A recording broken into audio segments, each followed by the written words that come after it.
Out of the we came, and to it we return. This is one of the last temperate rainforests in the world. Remote, primeval, and pulsing with life. If there's a paradise on Earth, this just might be it. The Alexander Archipelago of southern Alaska. And at the crest of the food chain is one of the most majestic creatures on the planet.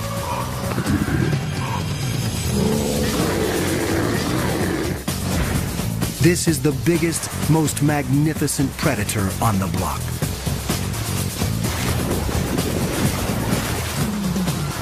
But everywhere, its ancient haunts are under siege.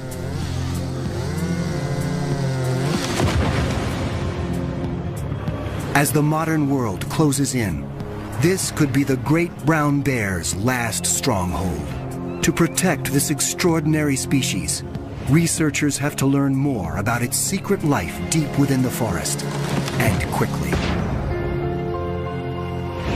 A veteran tracker joins forces with a new technology that may allow us to enter the bear's ancient territory without risking a close encounter of the grisly kind.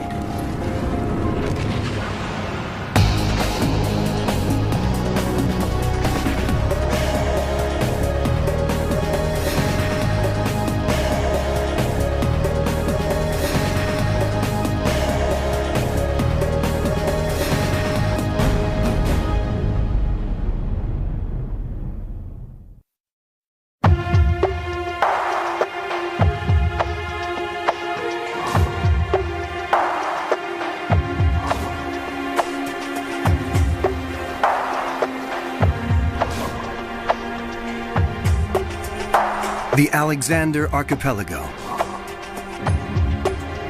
More than 1,000 islands clustering off the coast of Western Canada. Originally mountain summits, they are blanketed by dense, ancient woodlands. These are some of the last temperate rainforests on Earth. When most people think of rainforests, this is what they have in mind.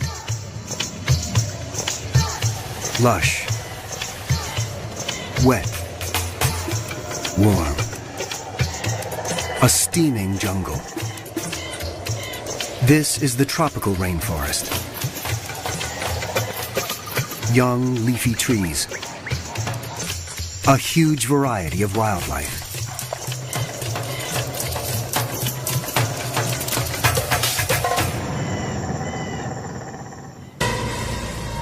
By contrast, the temperate rainforest is relatively cool.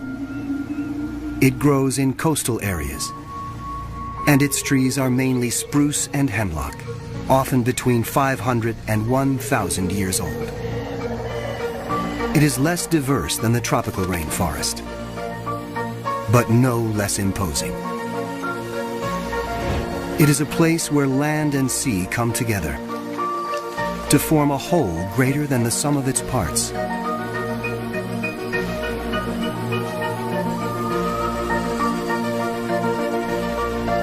The islands have names like Chichagof, Admiralty, Baranof, Prince of Wales. Remote from urban centers, it is a world few humans have penetrated.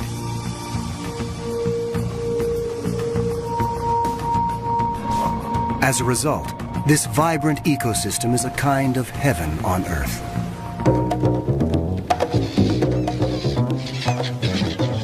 And the variety of wildlife here is astounding.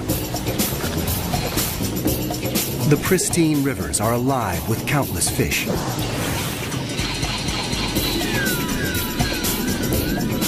Amidst the islands, killer whales breach.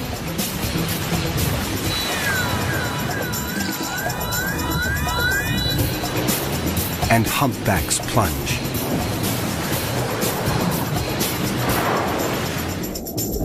Dall's porpoises and Steller's sea lions feast in the food-rich waters.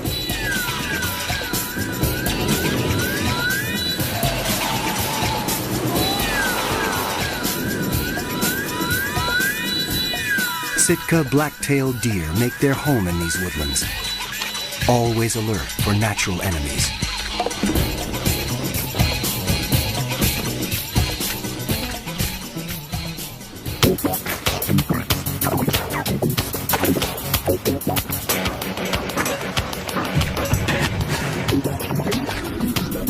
And the lord of this southern Alaska paradise is this mighty beast.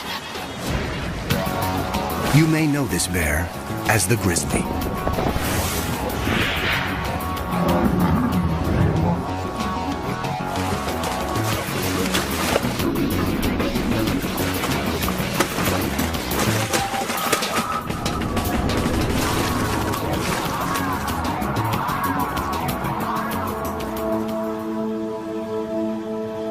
Like the forests it roams, this bear is both majestic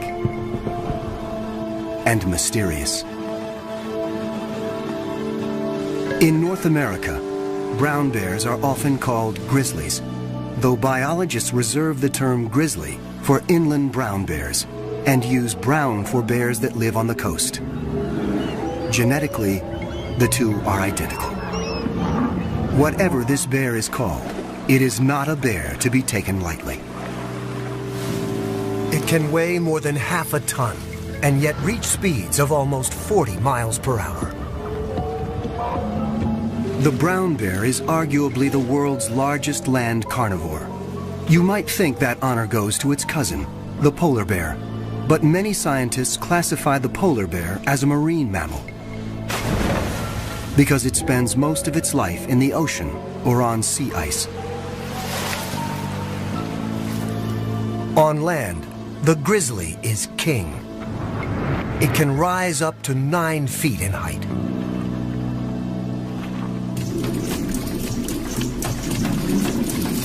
Bears are formidable hunters. They have a keen sense of smell, 7 times more powerful than a dog's. And they are notoriously patient in stalking their prey.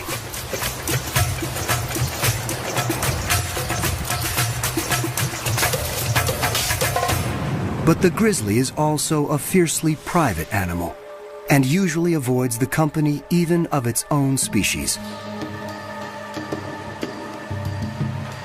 Any human trespassing on its space is asking for trouble. And that includes biologists who'd like to get close enough to learn more about this reclusive animal.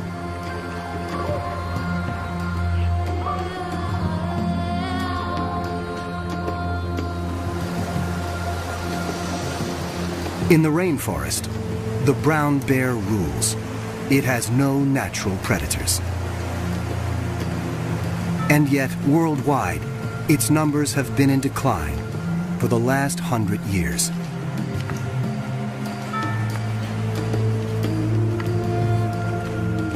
In the early 1900s, more than 100,000 brown bears roamed the western United States. Today, only about 1,000 remain. Across the planet, their range has been cut in half since 1900. In the Pyrenees, on the border between France and Spain, the brown bears were just hanging on. They were down to their last female. Recently, hunters shot her, thereby dooming this population of bears to extinction. Today, roughly 40,000 brown bears live in what might be their last stronghold, the state of Alaska. But every day, humans encroach a little more on their territory.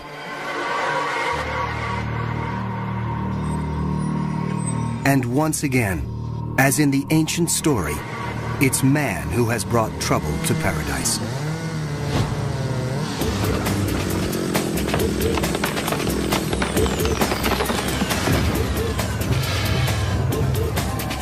Consumers demand an immense amount of lumber each year to build homes, furniture, and other creature comforts.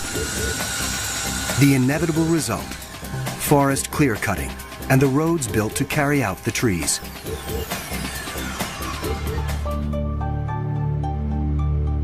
On Chichagof Island, many bears tend to converge on river valleys during the summer months. But over the last 20 years, roads have cut deep into this once virgin wilderness. And timber clear-cutting has turned some of the bears' summer stomping grounds into stump fields. As human activities extend further into the grizzly's ancient domain, humans and bears are meeting more and more often.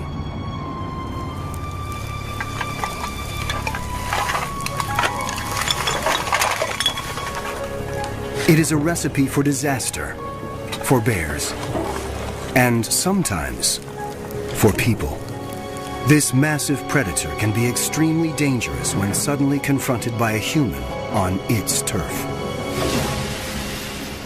And yet, to protect these animals, researchers need to learn more about their numbers, their movements, and their vulnerabilities. They have to get up close and personal with a 500-pound animal that doesn't want them there. That's exactly what one man does for a living, and has for the last 30 years. Born in Wisconsin, Laverne Beyer came from a family of hunters.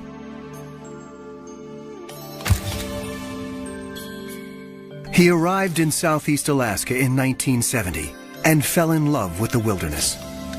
3 years later, Laverne started working with the Alaska Fish and Game Department, tracking and capturing bears for government research. It was a job he was born to do. I've either lived with or worked with bears like my entire adult life, since I was 17 years old. And when I was 20 years old, then I had to shoot a bear in self-defense.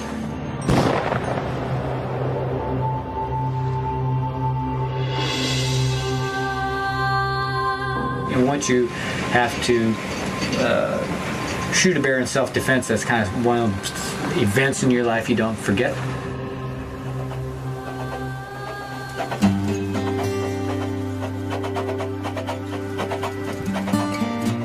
Over the years, Laverne has evolved from a trapper into a researcher himself.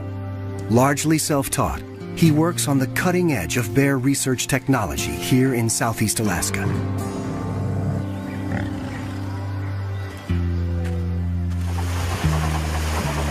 Based on a 70-year-old tugboat, Laverne has captured more than 700 bears since 1975 and is now one of the most respected bear trackers and researchers in the region. Someone who combines traditional tracking skills and the best that modern technology has to offer. I'm a man who's stuck in the wrong time period because I appreciate things from the past.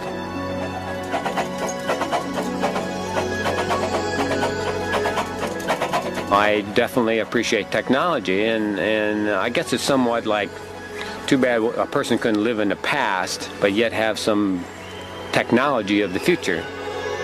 Technology of the present includes VHF and GPS radio tracking collars, which Laverne and his colleagues use to get a sense of the bear's movements. He wants to know how their range is changing over time in response to clear cutting and road construction. Before you can attach a radio collar, though, you have to capture the bear. Laverne and his Fish and Game colleagues have been studying Chichagof Island bears since 1989. Jack Whitman is part of that team. Chichagof is one of the continent's largest islands, with an area of over 2,000 square miles. About 1,100 people live there, and about 1,600 brown bears.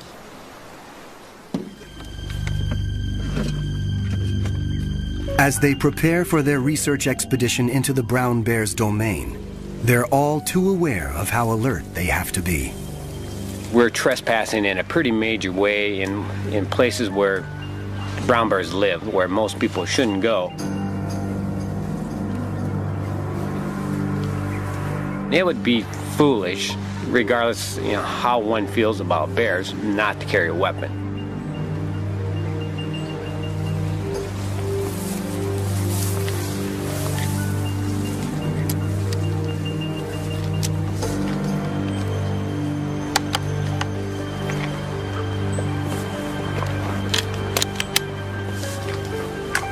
An ancient trail leads into the world of the bear.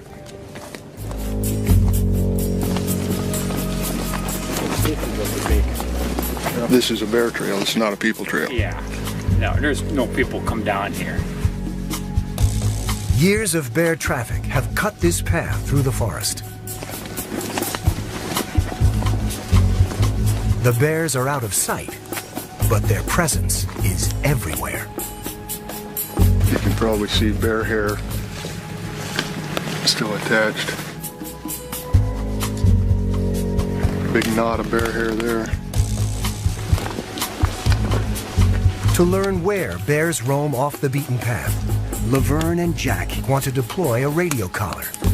And that means they have to catch a bear.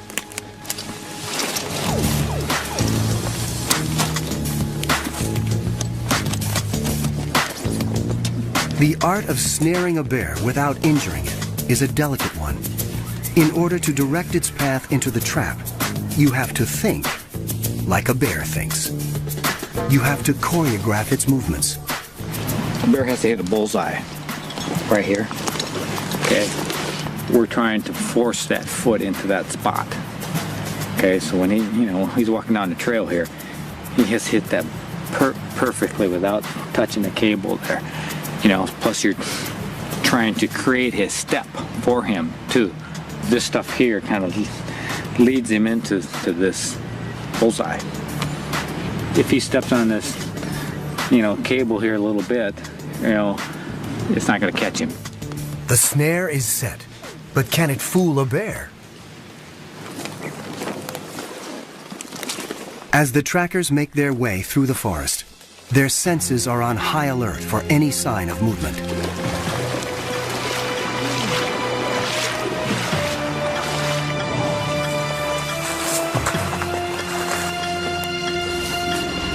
One of their snares has been triggered, but it didn't catch a bear.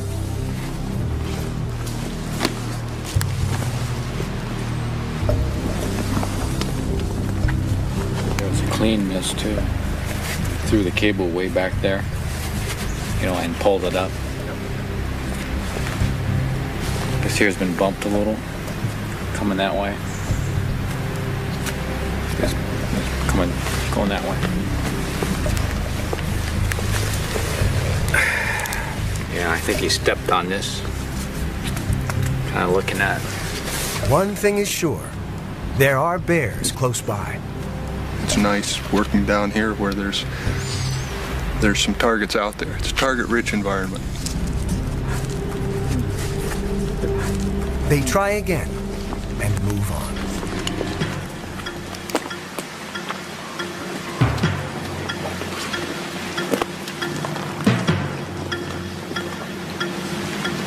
Finally, after hours of tracking bear sign and checking traps, Laverne spots a grizzly in the river near where they've set a snare. It could be headed toward the trap. Now the key is staying silent, motionless, and downwind. They pick out motion,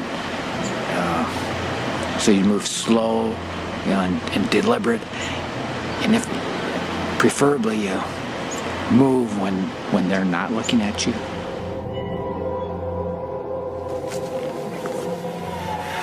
Once this bear has entered the woods, it is virtually invisible. Trying to determine whether the bear knows if we're here or not by the wind. The wind's kind of going right towards it. After nearly 30 minutes, Laverne and Jack hear signs that the bear's been caught, but how firmly the snare has grabbed its foot is unclear. At this point, it's kind of, how is this all going to play out? There's other things that are going to happen here to determine whether it's a good capture, a bad capture, an ugly capture. A tranquilizer dart is the most gentle way to put a bear to sleep, so they can attach the radio collar and do their research. For now, the animal seems relatively calm. Once the bear definitely discovers that we're here, it could be a different story. The body language could be different. It could become more aggressive.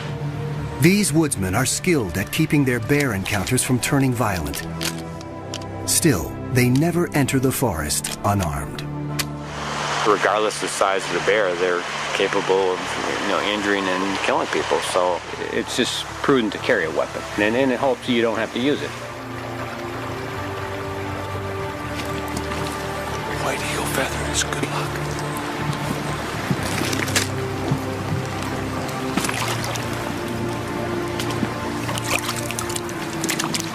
To make sure he places the dart accurately, Jack has to get within 10 yards of a 500-pound and now very aggravated bear. As he lines up his sight, Laverne covers him, just in case.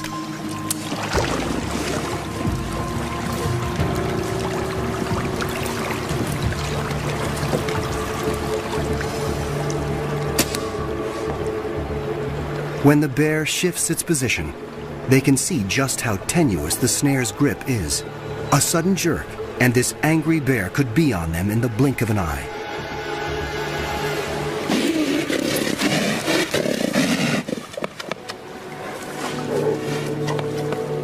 Luckily, the tranquilizer is already taking effect. If not, the bear might easily have pulled free. Minutes later, she's out. And the researchers can go to work. But Laverne and Jack know that another bear could be watching them. Their every sense is attuned to movements and sounds coming from the trees. They waste no time. First, a blood sample. Then, the radio collar.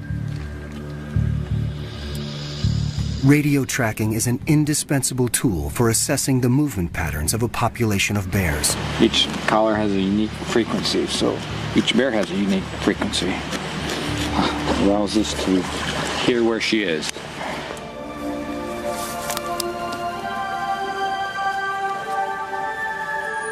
Today, the forest has let them in.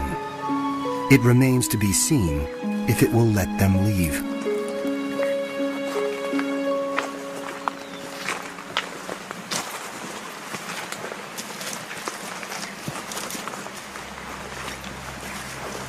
The woods are eerily quiet.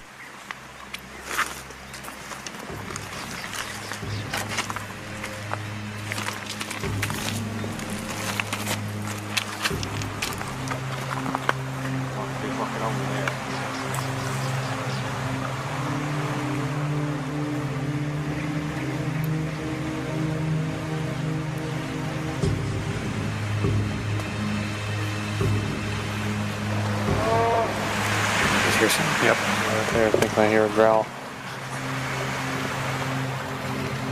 Suddenly, they realize they're being watched.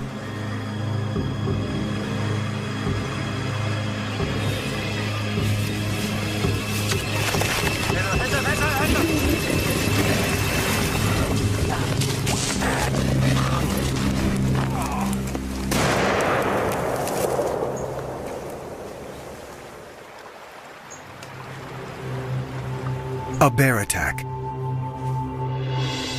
Laverne had no choice but to shoot.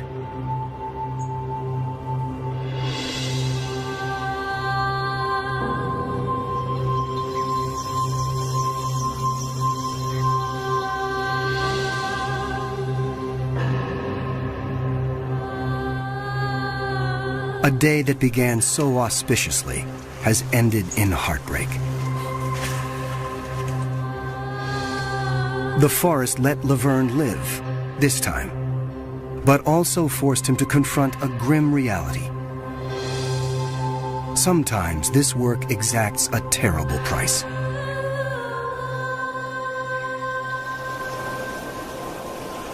The attack has left Laverne with more than just emotional scars.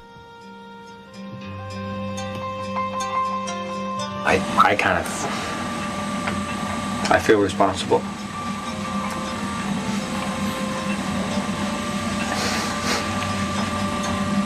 You know, I did not want to pull that trigger. I did not want to kill her. You know, it was like shooting a friend.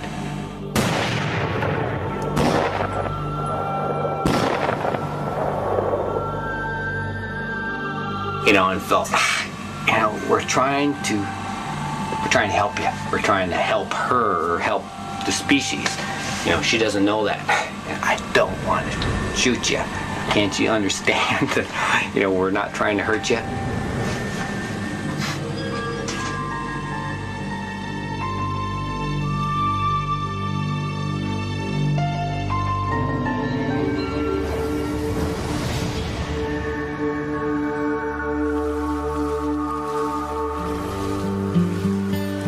Brown bears are normally solitary creatures.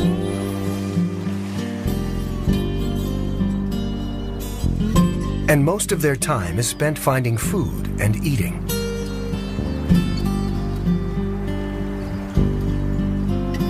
This is especially important for mother bears.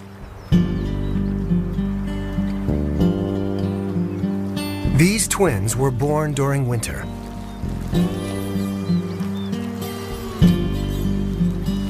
They depend upon their mother's milk.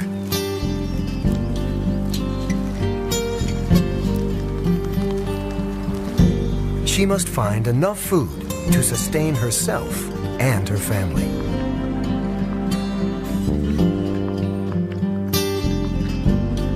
In early summer, brown bears commonly eat berries, grasses, and other vegetarian fare. But each year around July, their diet dramatically changes. And it all begins here. Enfolding the islands of southeast Alaska are the rich waters of the Inside Passage. The passage is home to some of the most spectacular animals on the planet.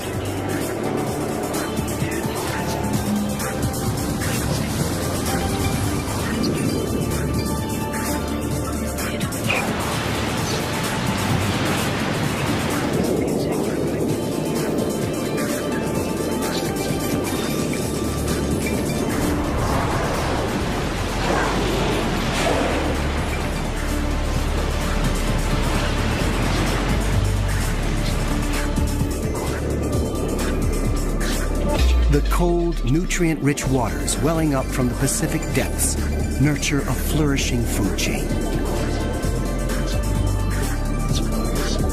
Massive schools of fish thrive on rich plankton and attract an army of predators. Humpback whales gather to feast, working in groups to capture herring.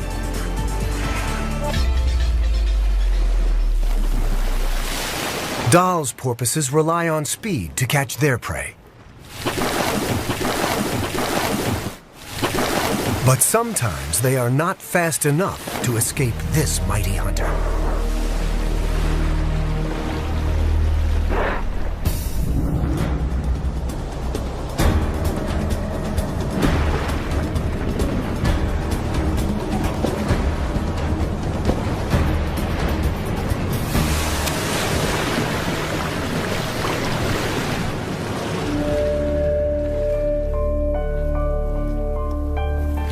On shore, another mighty hunter is getting impatient, waiting for its share. For in a coastal rainforest, the worlds of sea and land are intimately connected.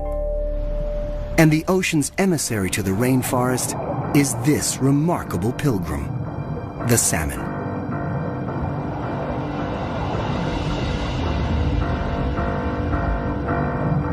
Chinook, coho, sockeye, pink, and chum. 5 species of salmon make the long trip back from the ocean to the place of their birth. After several years at sea, they've returned to spawn for the first and last time.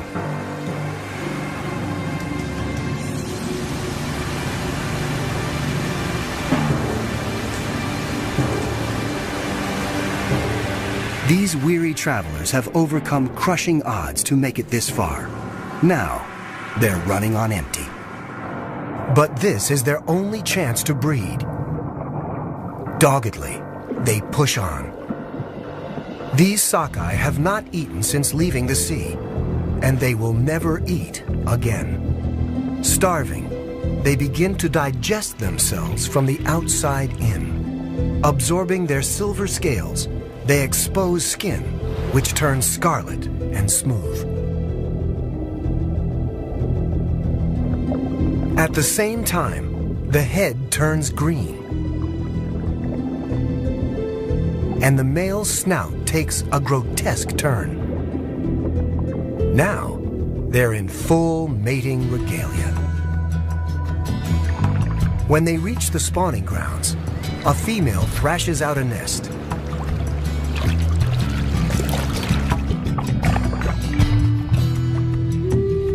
The male shadows her, ready to do his part. The spawning rituals culminate under cover of night. A female shudders with the effort of expelling her eggs.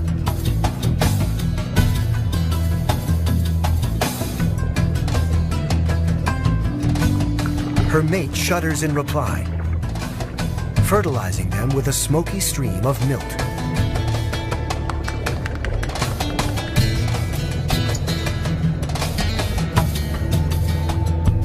A female can lay 1,000 eggs per nest, and she may build several before she dies.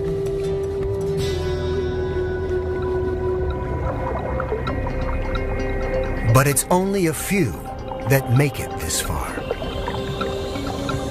Most will perish long before then from marine predators or sheer exhaustion.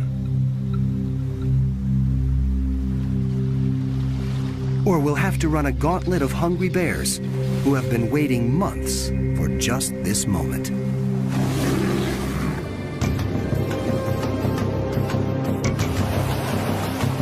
Bears are patient hunters, and for animals their size, their striking speed is phenomenal.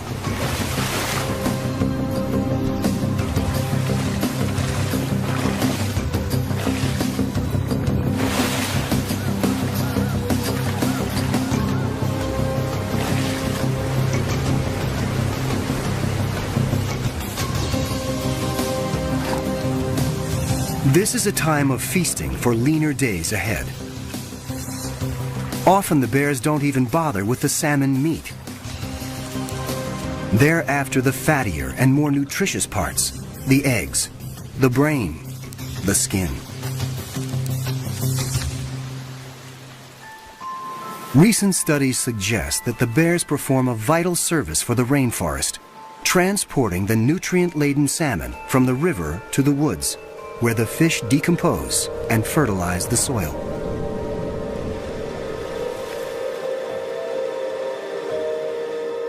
But bears aren't the only hunters on Chichagof Island today. Brown bear hunting is legal in Alaska. Brown bear hunting season is open until the 20th of May. No matter how Laverne may feel personally about the practice, big game hunting is a popular sport in Alaska. If it's going to happen anyway, Laverne wants to make sure it's done properly, and the right bears are taken. Brown bears are the second slowest reproducing big game animal in North America. The female component of the bear population is the component that you want to protect the most. With more than 3 decades experience, few guides are better equipped to track an Alaskan brown bear than Laverne. But he's here for one reason and one reason only: to make sure that if a bear is going to be shot, it's going to be a mature male bear. Laverne operates by another rule as well. He never guides in the same areas where he conducts his research. Today, he's accompanying a hunter to nearby Admiralty Island.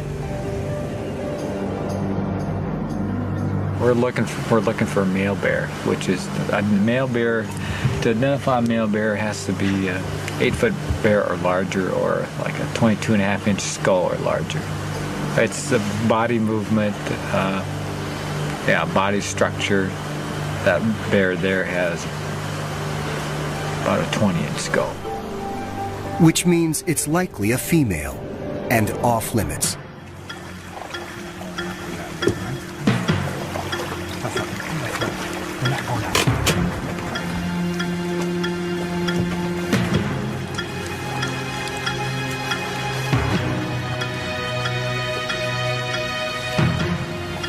This bear too is a female.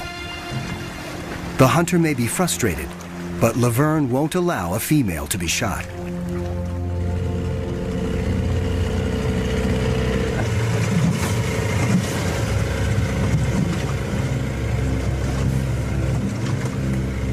We saw a bear on the beach, and we're going to go take a little closer look and see what it looks like.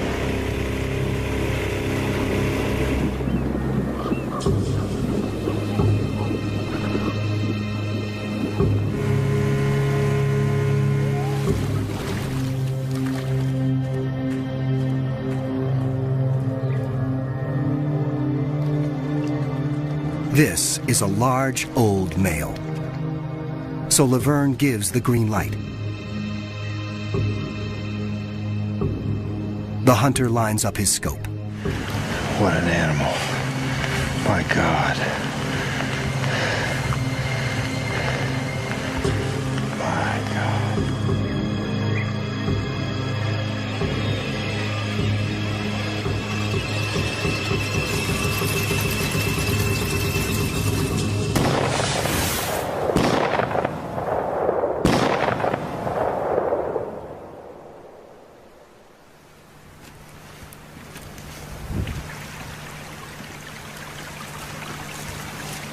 When they reach the bear, he is still alive.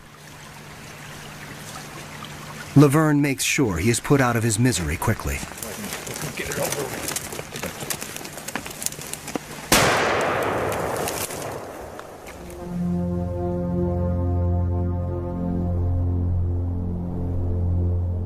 Human encroachment, whether in the form of hunting or road construction, is simply a fact of life in our primal forests.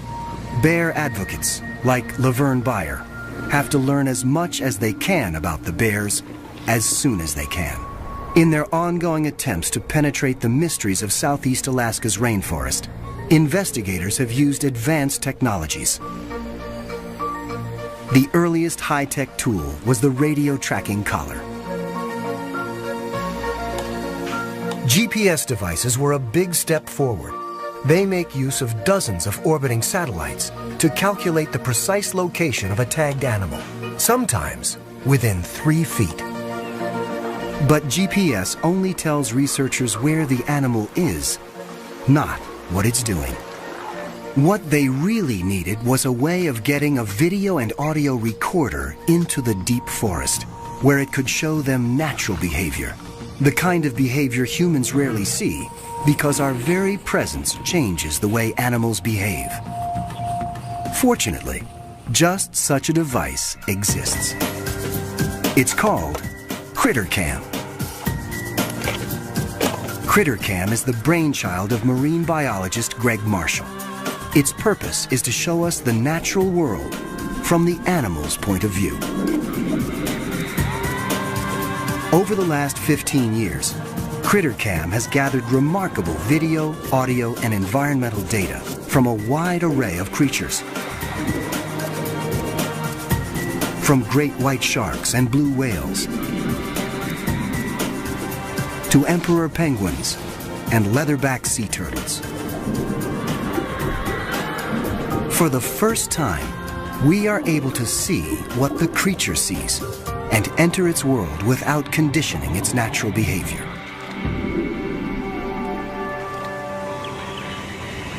In fact, just off the coast here, CritterCam recently brought back remarkable footage of one of the region's most impressive marine mammals, the humpback whale.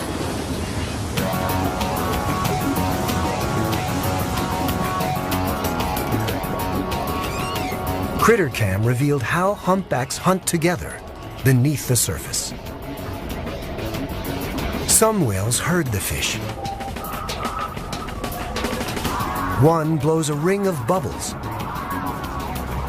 One calls to scare the fish into the bubble net.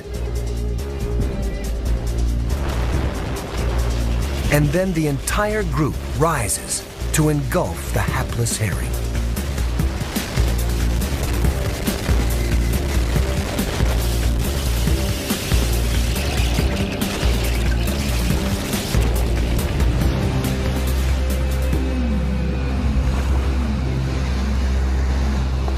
For the first time, scientists could penetrate the murky waters and watch the whale's behavior.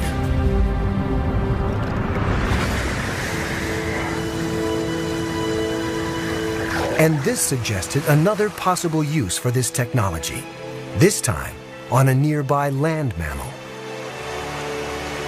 Because as experienced a tracker as Laverne is, he's never been able to watch brown bears in the thick of the forest.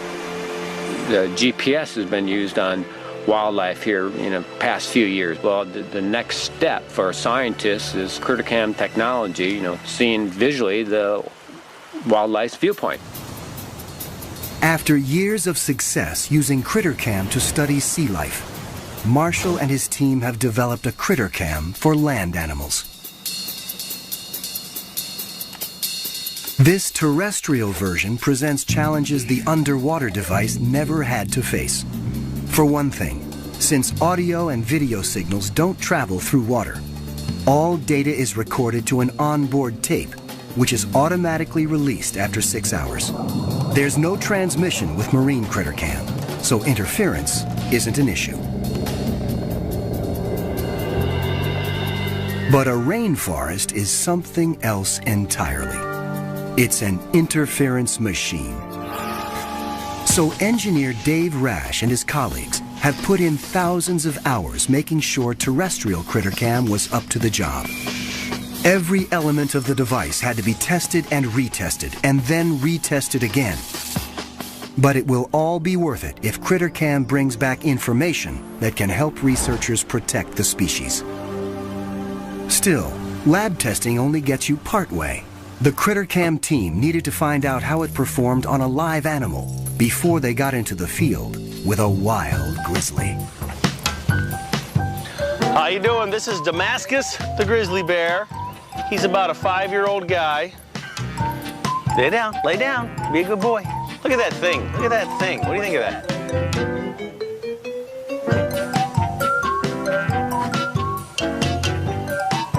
Will you let us put that on? See if we can get your perspective on life? Feed me, and I'm yours. Come here. Just look around. Let's walk up here. Take a bear walk. What do you think? Let's record. And one last test. Because even though this critter cam won't be diving to the ocean depths, there is still a good chance it's going to get wet. Good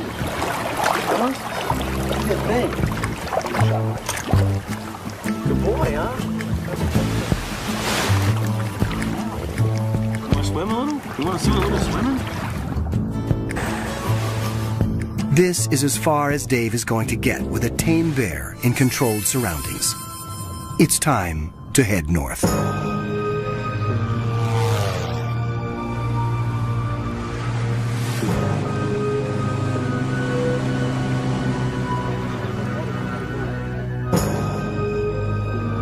The terrestrial critter cam can dispense with the heavy recording mechanism and transmit directly to a remote receiver. Which is a good thing, because the device won't be buoyed up by water, as the marine version was. Another plus, the device won't be limited by the length of a videotape. Still, there's a very real danger that even if critter cam makes it into the woods on the back of a bear, the dense forest will frustrate the team's efforts to get a clear signal. In the temperate rainforest southeast Alaska, to make the critter cam technology work that you currently have today is quite challenging. It's not the plains of Africa. First step, before going after a bear, field test critter cam on a somewhat less dangerous animal. What's going on here? I'm going up testing the Greg Marshall critter cam. How do you feel then? Yeah, stop the debate about whether it's going to work through the forest or not. It doesn't take long to see the shape of things to come. Well, we're just tracking Vern as he walks up the canyon. And The signals that I'm getting aren't as strong as I expect. Dave quickly tracks down the source of the problem. This antenna has connections on it which are very clearly marked. Even the best labelled things are no match for stupidity sometimes. Now we've got much better video.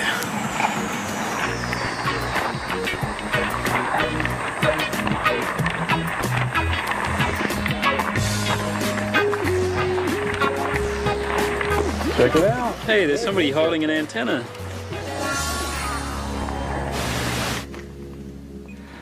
There's only so much preparation Dave can do. They'll have to try it out on a real bear and make adjustments as they go. We've come all this way, put in all this effort to get to this point, and I don't want my electronic part to be the thing that makes it not happen today, so I'm nervous. The effort will all be worthwhile if CritterCam can bring back information that will help safeguard these bears' future. CritterCam may be light years more advanced than a radio collar, but the process of getting it on a bear is just the same.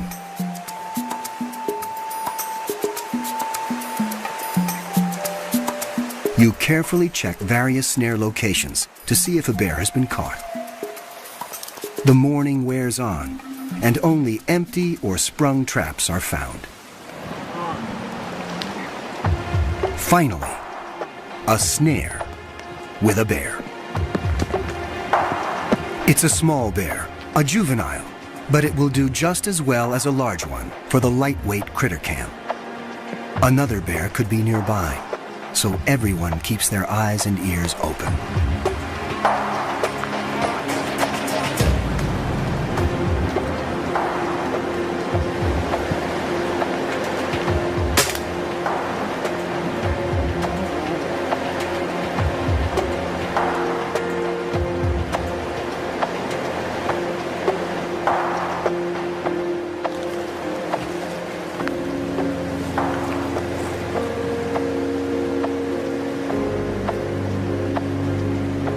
Now, the main event. Dave, you ready with that thing yet?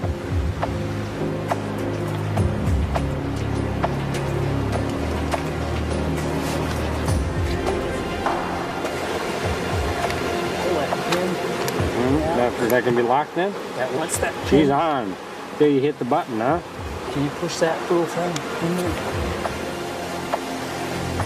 The device is locked in place and set to transmit. Time to wake up the bear.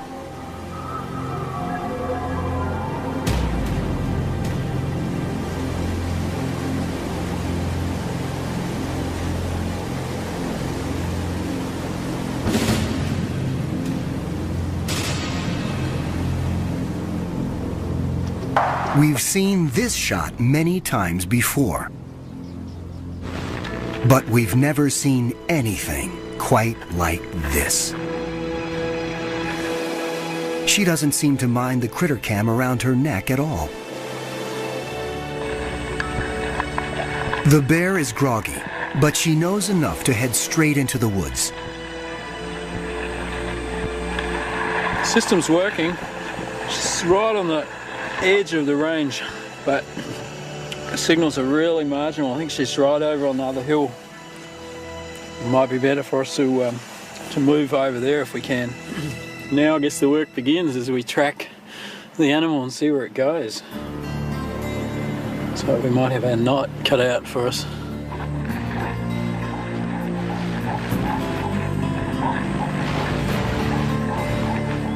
As morning becomes afternoon, the team follows the CritterCam signal to stay within range.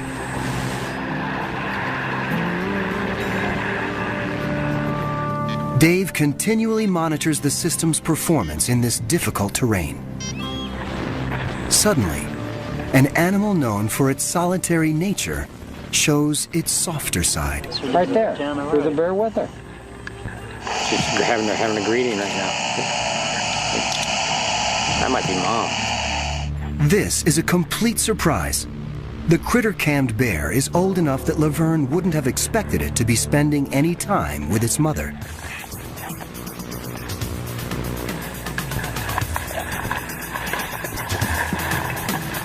As the video starts to flow more clearly, they see some of the most intimate pictures ever captured of bear life in the depths of the forest.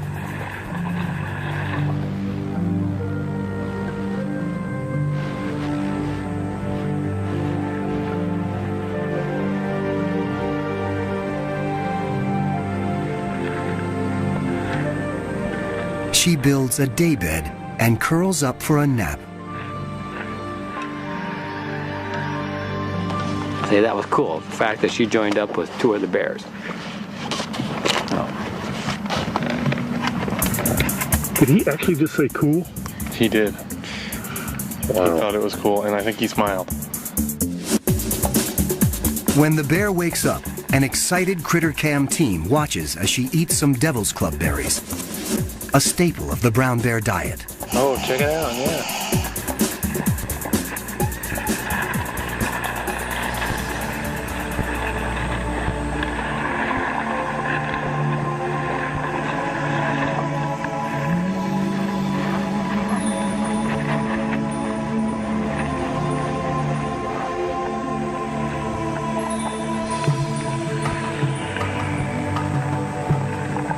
Then she appears to eat a toad, not something her species is known to consume very often.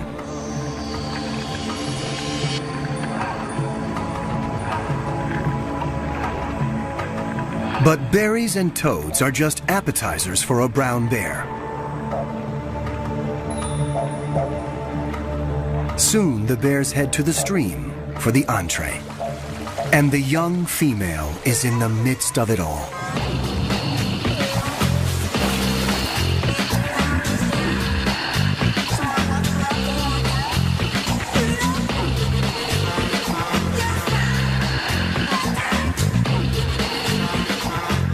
That's pretty good right there.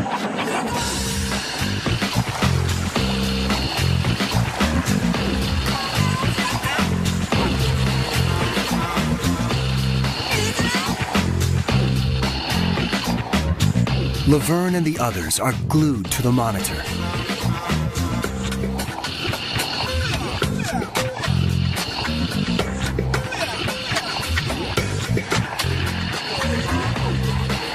It's been a remarkable day.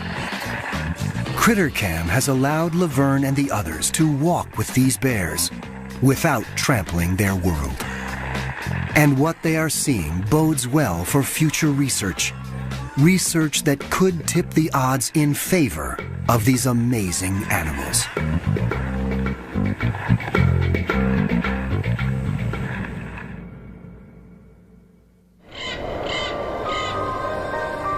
It took thousands of years to create the rainforests of Alaska's Alexander Archipelago. They comprise some of the most pristine wilderness in the world. And they could be gone in just a few generations. The future of road building in southeast Alaska is unclear.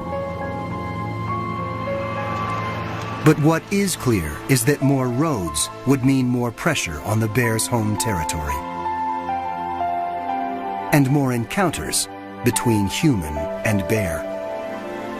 The brown bear's best hope may lie with researchers and advocates like Laverne Beyer, a man who has seen grizzly bears die, sometimes at his own hand, and knows all too well the cost of unrestrained human expansion. There are undoubtedly many stories hidden within the thick shadows of the northern rainforest.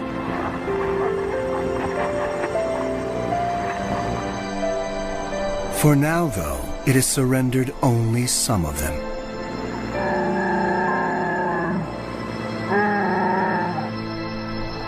Time alone will tell if it can be persuaded to relinquish more.